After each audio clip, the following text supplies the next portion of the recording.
Bizarre. Oui, c'est certain que quand on apprend ça quelques années plus tard, on se pose des questions.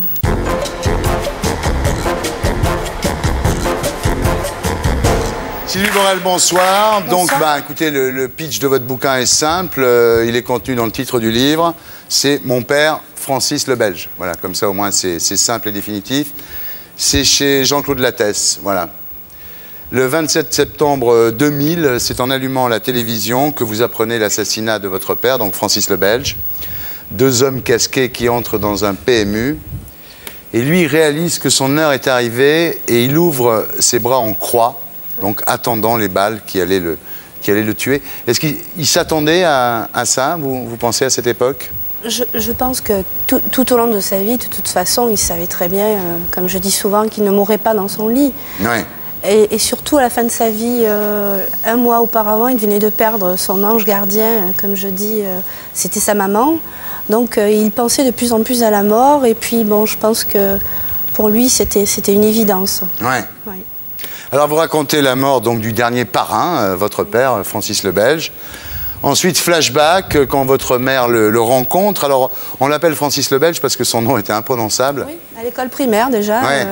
C'est vraiment pas un surnom qui lui a été donné dans le milieu, c'est vraiment à l'époque de l'école primaire dans les vieux quartiers de Marseille, son nom était imprononçable, alors on l'a surnommé le Belge. Voilà, le Belge. Ouais. Alors, au départ, il est déménageur, il joue au football, donc tout va bien. Oui. Il fréquente votre mère, mais gentiment, enfin, comme à cet âge-là. Hein, Oui, voilà. tout à fait. Et à 17 ans, il commence par partir 4 mois au Baumette. Oui. Première connerie, premier emprisonnement. Et puis à partir de là, il était sur la mauvaise voie, comme on dit. C'est le Quoi. début, oui. Oui. Après, ça a continué jusqu'à la fin, oui. Voilà. Alors, il prend un meublé avec votre mère au Prado à Marseille. Et il lui offre une alliance en diamant, en guise de mariage. C'est le plus beau cadeau qu'elle ait jamais eu. Une coupe de champagne.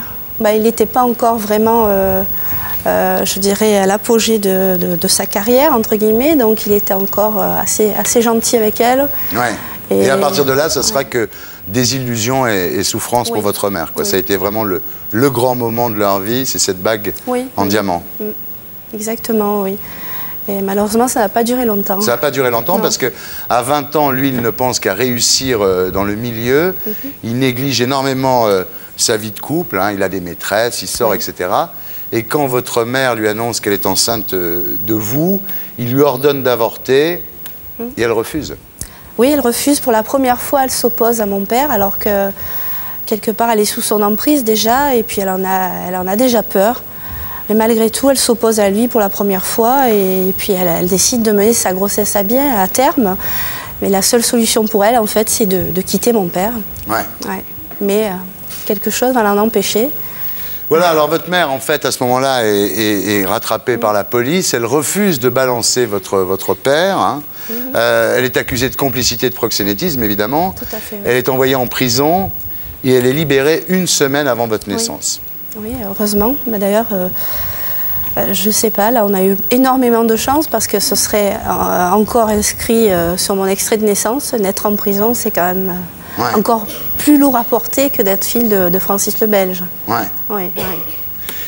Il y a un truc que je comprends, c'est pourquoi votre père ne vous reconnaît pas quand vous naissez. S'il l'avait jamais vu, Thierry, c'est quoi ton compte à question? J'étais à 2 doigts de la faire, celle-là. C'était celle que... C'est ça, ma fille, c'est juste Mais des oui, vannes j'étais dans comme les ça. starting blocks, ouais. mais j'osais pas, j'étais là, bon, avec Non, la mais pub. sérieux, Sylvie, pourquoi il ne vous reconnaît pas? Parce qu'il savait bien qu'il était le père de cet enfant. Bien sûr, il n'y avait Ouais. aucun doute. souci, aucun doute, non, aucun.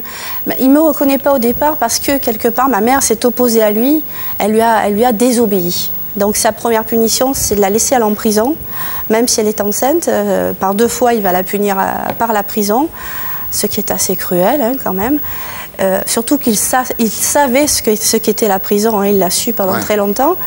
Par contre, ce qui s'est passé, en fait, c'est qu'il ne m'a pas reconnue tout de suite parce que j'étais une fille. Ah oui. Voilà, il a dit à ses proches, si ça avait été un garçon, je l'aurais reconnu tout de suite. Normal, hein. Oh, pardon. Bizarre. Oui, c'est certain que quand on apprend ça quelques années plus tard, on se pose des questions. Ouais. Ouais. Alors là, vous vous installez avec lui dans une magnifique villa à Vitrolles. Oui. Alors là, c'est vraiment le parrain, tu vois, c'est-à-dire salle de bain en marbre de Carrare, robinet plaqué or, enfin une espèce de prison dorée pour votre mère et pour vous. Vous êtes très malheureuse en fait. On est très malheureuse. Moi, personnellement, je ne me rends pas trop compte de ce qui se passe, mais je vois surtout les réactions de maman. Mon père descend tous les 6 mois. Il a une vie secondaire sur Paris avec une autre femme, avec Maria Vincent notamment. Ouais. Donc c'est reconnu, c'est su. Maman le sait. Il reste 2 jours tous les 6 mois. Donc j'ai pas le temps de m'attacher vraiment à lui. Et la seule chose dont je me rends compte, c'est que maman pleure, qu'elle a peur. Voilà. Donc, ouais, non. Alors, beaucoup d'argent hein, qui vient du proxénétisme, qui vient de la drogue, c'est l'époque de la French Connection. La guerre à l'époque contre le clan Zampa, le fameux Gaëtan Zampa, son rival éternel.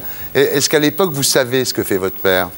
Ah, pas du tout. Non, non, je ne me rends absolument compte de rien. Je suis très protégée parce que justement, on le voit très peu souvent. À cette époque-là, c'était pas encore assez médiatisé comme aujourd'hui, donc forcément, non, je ne me rends compte absolument de rien. Ouais. Non. Ouais. Vous savez pas, quoi. Non. Alors lui, il supporte rien, hein. Il supporte pas vos jeux d'enfants, le bruit que vous faites. C'est-à-dire que quand il n'est pas là, ça va. Quand il est là, c'est encore pire.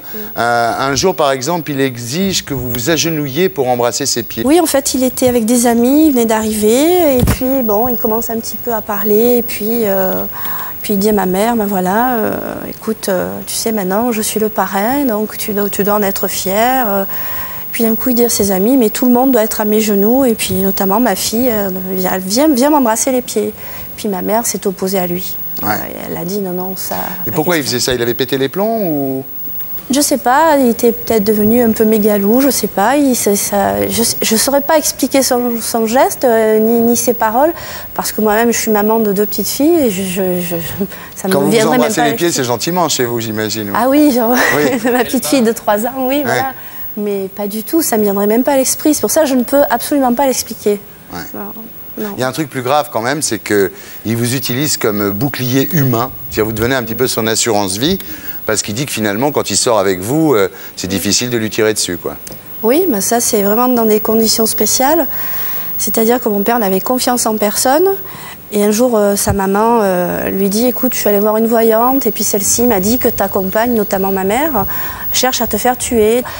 Mais à partir de ce moment-là, c'était tout le temps avec moi. Et puis en y réfléchissant, maman n'étant pas au courant, c'est vrai que quand j'ai su cette anecdote qui m'a beaucoup touchée, m'a beaucoup perturbée, je l'ai su en fait après la mort de mon père par un ami à lui, qui m'a expliqué, en fait, maman a fait le rapprochement, elle me dit, c'est vrai que lorsqu'il sortait, il te mettait devant lui. Ouais. Alors maman a pris ça comme un geste vraiment d'amour en disant, ben oui, il veut voir sa fille plus souvent, quelque part. Mais c'est certain que s'il avait été au courant, elle aurait refusé. Ouais. Ouais.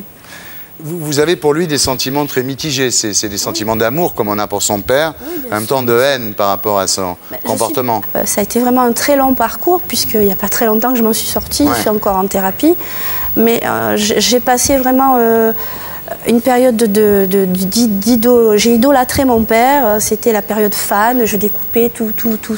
Vraiment, j'avais un regard extérieur. Pour moi, c'était un personnage de fiction, totalement. Et ensuite, j'ai eu ma période lorsqu'il est mort où j'ai vraiment su, parce que j'ai lu les bouquins comme tout le monde pour apprendre vraiment ce qu'il était.